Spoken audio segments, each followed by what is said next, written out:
yaa Waaqayyo jedheen otuu milkaa'in dursa namni kun namni na gargaara jiru obboleessi koo cimsee akka na gargaaruudhaafi waan inni miliqeessuu danda'u waan kana kaa'in jedheen harka bareechiin jedhe Waaqayyooti.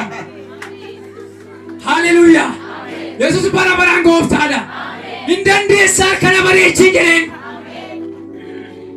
Firri kee haati kee abbaan kee harka si bareechuu danda'u.